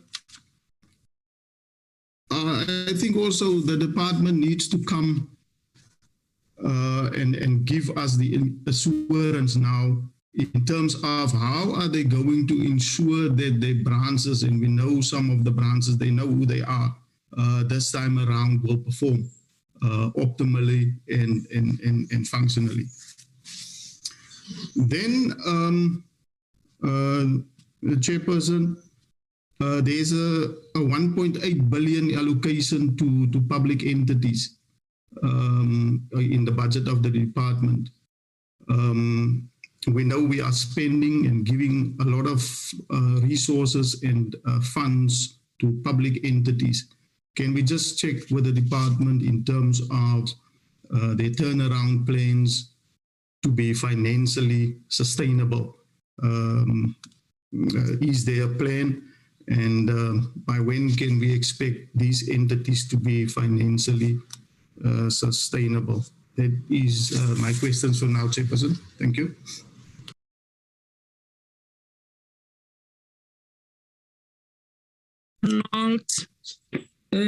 Now call Honorable Nana.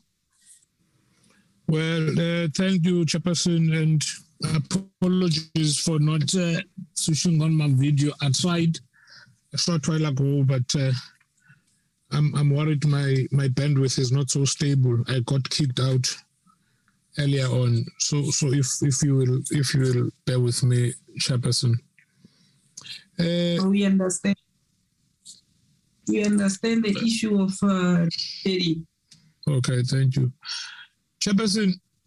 Let me also start by commenting on the introduction made by the minister, and I do think that it was quite befitting that his opening remarks, by and large, covered the situation in KwaZulu-Natal, and I cannot agree more with the minister.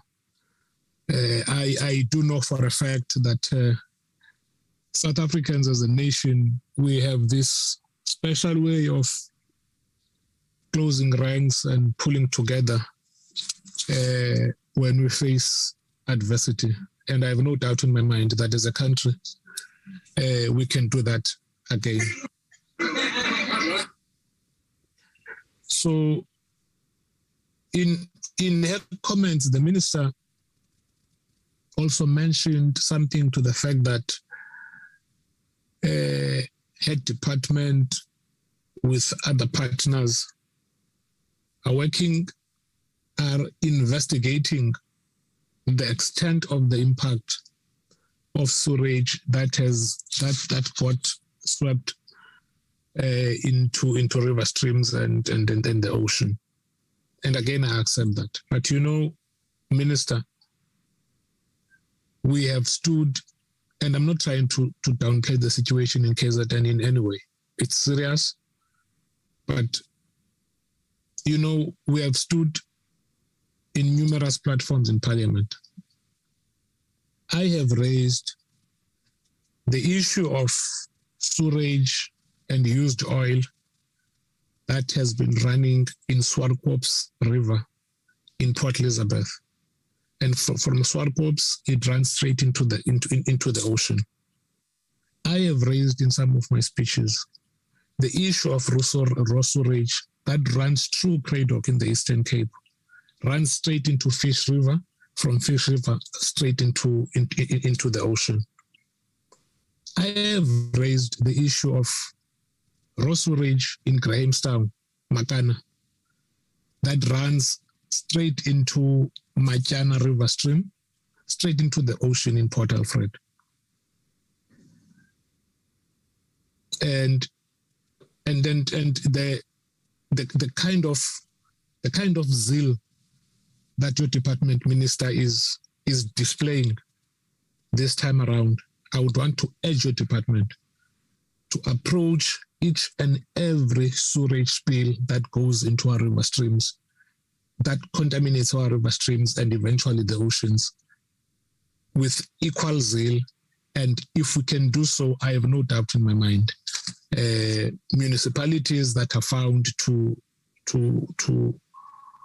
be allowing raw sewage to run down into our river streams will wake up and smell the coffee.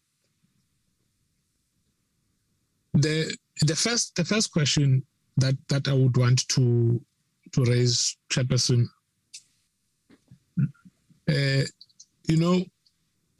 one of the clauses of the Freedom Charter that I agree with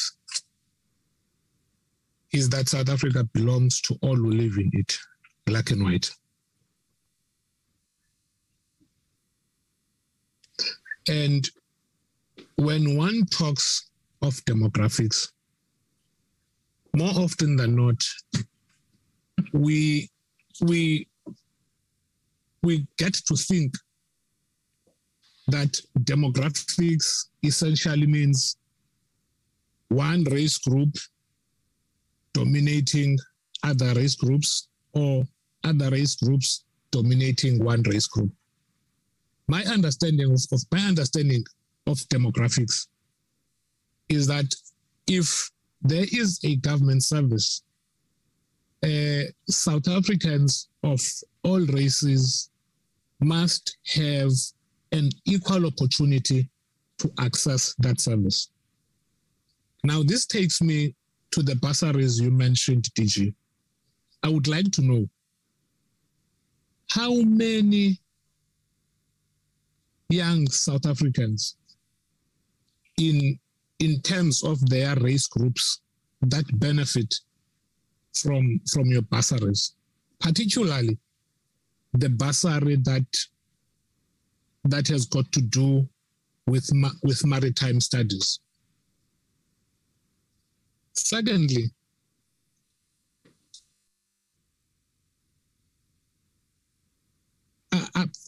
I've heard before that your department and the Department of Education are working towards fully introducing maritime studies at high school level as a subject. How far is that work? Where are the bottlenecks, and what are you guys doing to ensure that bottlenecks are addressed and our kids get introduced to maritime studies at a very early stage, and not only when they get to university do they get exposed to fields like maritime studies. And thirdly, Minister, as you will know, I am from the Eastern Cape, and the key burning issue in the Wild Coast today, I'm glad you mentioned conservation. The key burning issue in the Eastern Cape, particularly in the Wild Coast, is the intentions of Shell wanting to do exploration in the Wild Coast. How much of an engagement have you had with your counterpart, Minister Gwede Mantashe? How much of an engagement has the department had with Shell, despite the fact that there is a court order stopping Shell from doing that, from doing it?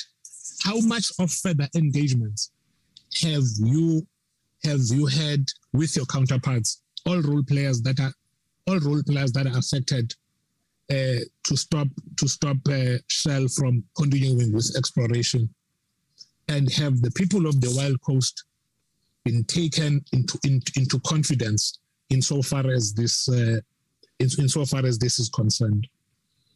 The fourth question, Chairperson, I had the DG, unless I'm mistaken, I've had the DG mentioning some, I think it had to do with the forestry sector, that targets were not met, either targets of planting trees or targets of harvesting trees were not met. Now, I would want to know reasons why those targets were not met, and if there is a human element to it. What measures have been meted out to those that have been found to have contributed to targets not being met? And lastly, DG, linked to this question, seeing that one of your key programs hasn't met some of its targets, do you and your senior management expect a performance bonus? Thank you very much, Chairperson. Thank you very much, honorable members. Honorable members, please, those who have questions, can we allow the minister, because she has another appointment, to comment, though we still have other questions, Minister. The DM will take them up. So you can come in to comment on those questions that have been raised by members before you leave. Thank you very much. And please excuse me if I don't put the video on. The signal is not good where I am. Chairperson, let me just make a couple of comments. First of all, I would want to just thank all the honourable members for the questions. Secondly, I would want to please, that's my phone. I'm sorry. Chair, let me just say that, first of all, I think that the officials will deal with the details of the questions. But let me just say that, firstly, I think that we all understand that with regard to climate change, there are two things that we have to do. The first thing is that we have to reduce our country's dependence on fossil fuels, and obviously through that we have to meet our goals in terms of our nationally determined contribution to reducing greenhouse gas emissions. And we have committed to do that in a way that does not make workers who are vulnerable in the coal value chain to be the ones that would be facing the consequences of those policy decisions. And obviously what that means is that we are doing a lot of work on researching alternative use for power stations that are due for decommissioning, repurposing those power stations to be used with renewables and other fuels, but also looking at how we develop value chains in areas such as the manufacturing of components of renewables, so that we are increasing work opportunities in those areas that would be most affected by climate change. Clearly, there is an integral relationship between the work we are doing to reduce greenhouse gas emissions and the improvement of air quality. I wouldn't really want to talk much about the case, but I would want to say that we are going to go ahead with developing regulations, and we have never had an objection to developing those regulations. And indeed, we had tried to settle this court case by saying we are willing to develop those regulations. Obviously, environmental law and air quality legislation is the role of many different levels of government, and therefore it's also incumbent to support the development of other levels of government to work on compliance and enforcement. Let me also say that with regard to issues of waste management, I completely agree with Honourable Nana that sanitation is a major challenge. But I think in this instance, that is the responsibility of water and sanitation.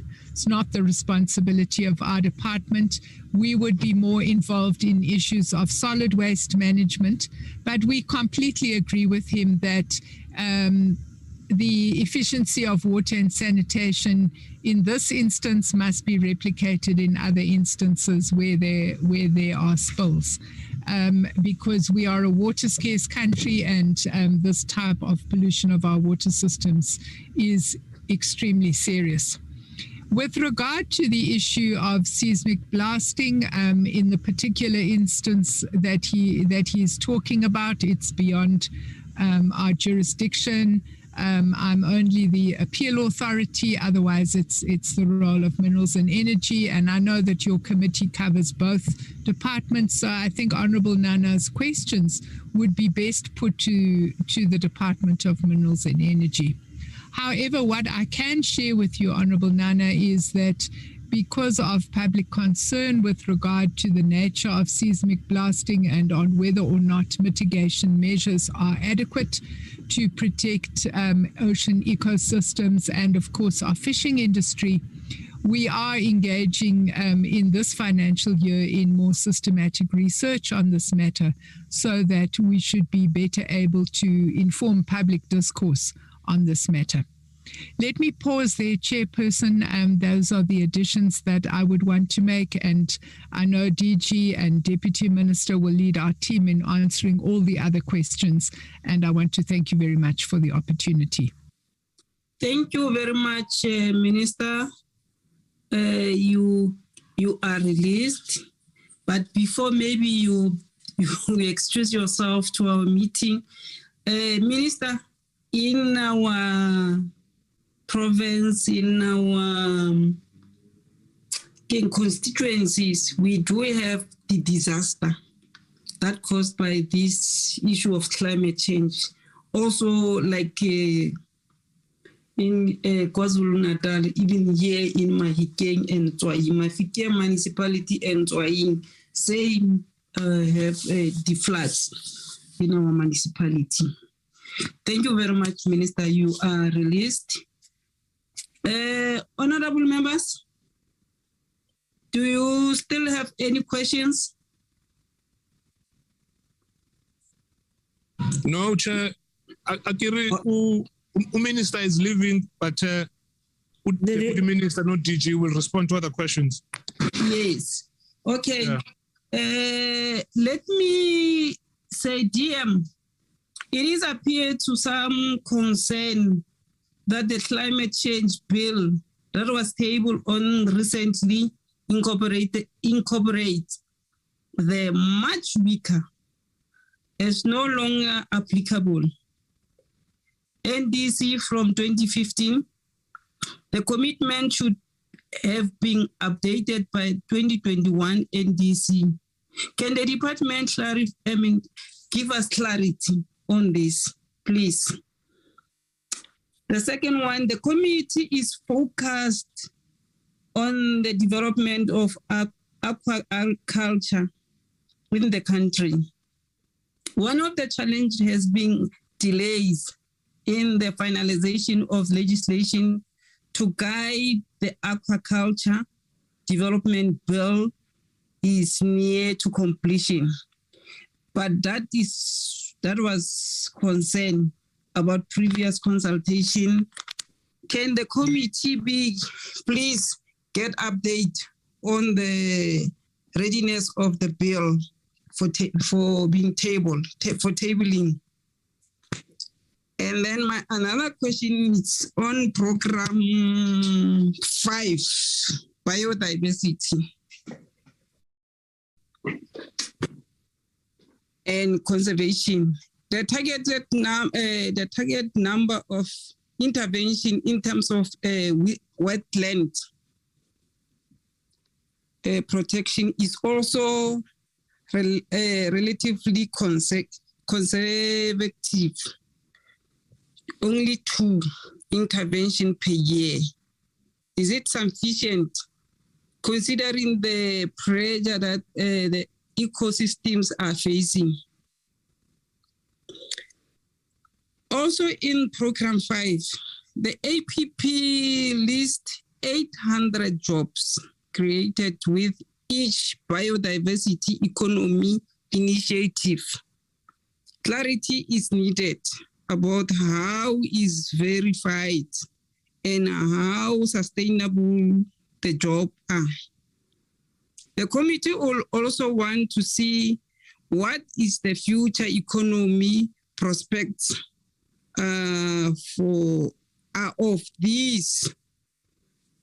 those individually listed as received training as a biodiversity beneficiaries.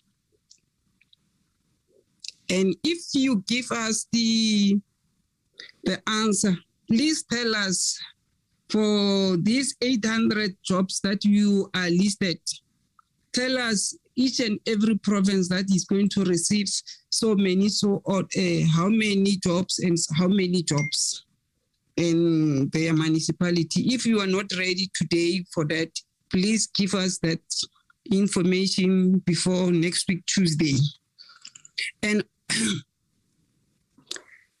then again, for program 5, the need for adequately trained local government officials for exceeded the target number for the indicator. With 278 municipalities in the country, the department is targeting roughly 1 official or councillor per municipality per year.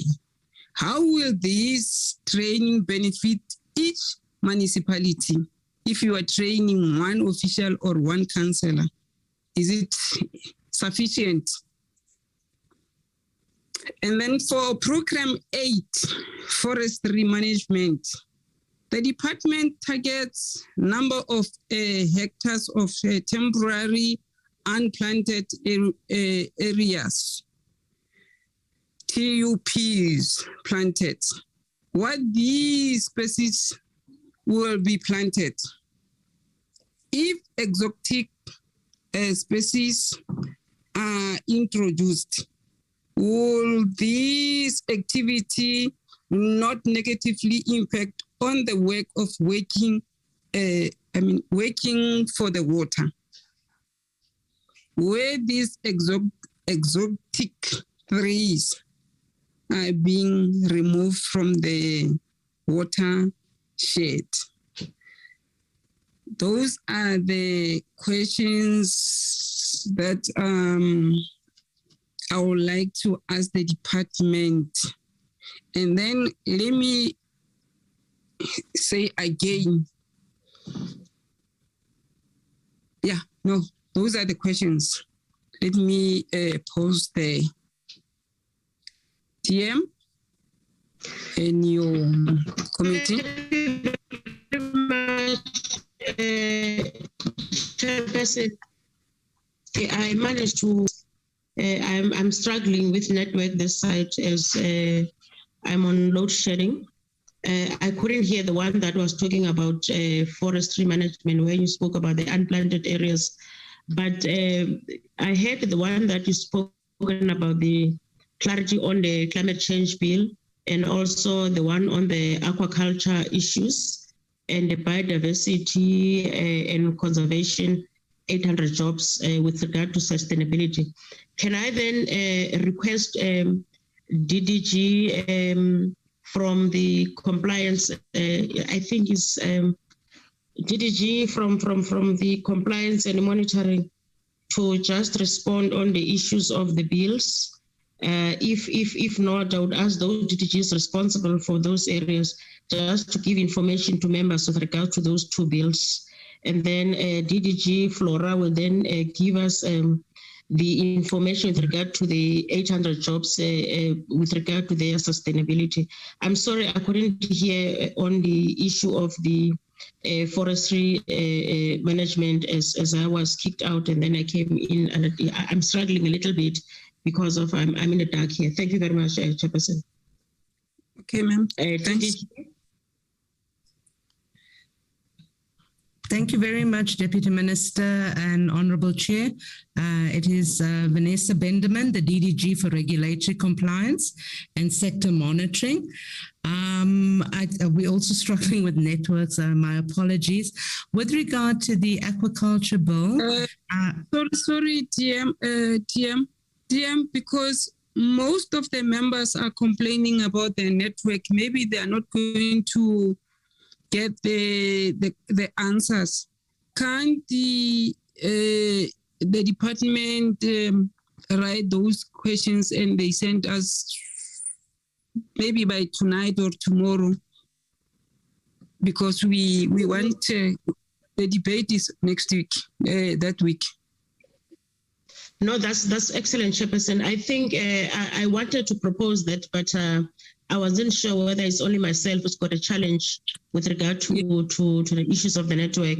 But I think it will be proper if then we can respond by writing to yourself, as they can hear, DG, as you can hear that next week members would like to debate on these issues there. So it will be proper for us then, when we leave here, go and prepare for the responses, even if it means sending them during the night. It will be very much appreciated.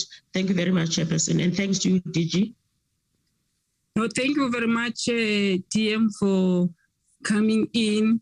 Let me take this opportunity to thank the department for presenting both TM and Minister and DG. Normally, other department it will be DG or TM, but this one, to make they show us that they take this committee serious. They came, Minister, Deputy Minister, and DG, and other officials. So by so saying, DM, you are released. Thank you very much. You must continue. Thank you very much, Chairperson.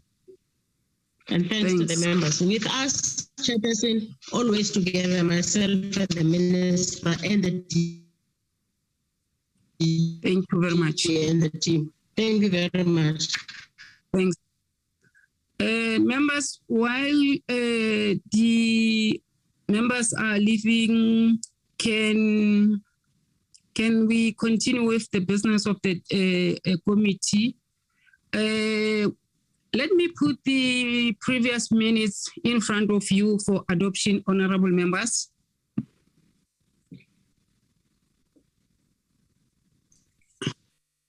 Honorable Chair, it's DG here. I'm assuming we are also being released so that we can go and respond in writing. Yes, ma'am. Yes, ma'am. Thank you very much. Thank you, Honorable Chair. Thank you, members. Thank you. Members, the minutes of last week for adoption.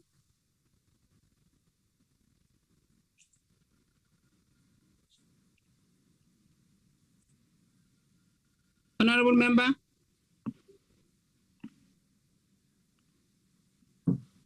Honorable Bibi, you were in the meeting. Honorable Bibi. Honorable Itumeleng Ncube, you were in the meeting. Chairperson.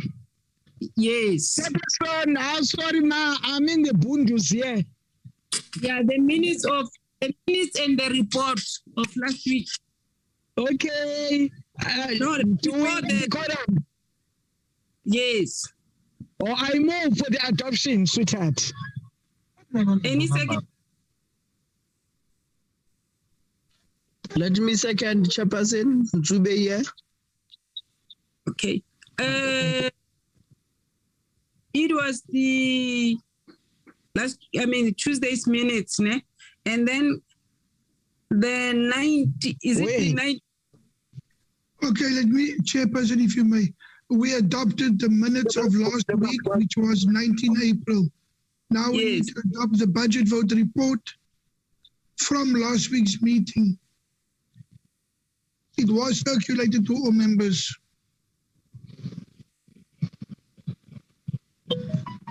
The budget vote. Yes.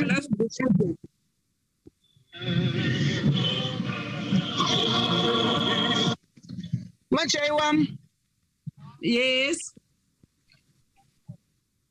Hey, bisano sami. Yay. Yayinodaka naqala sifuna ukuza apha.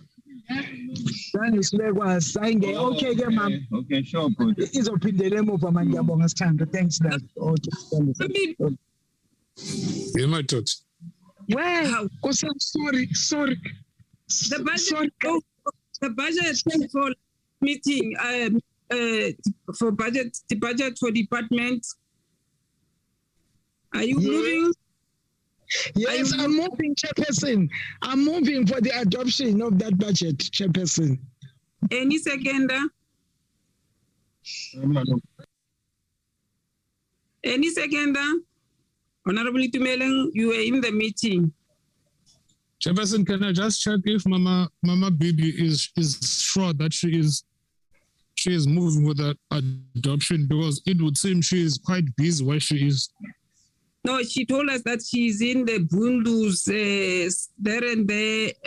Mom Bibi? Yeah, we are visiting a family that has lost 12 siblings at once. Now it's in the bundles.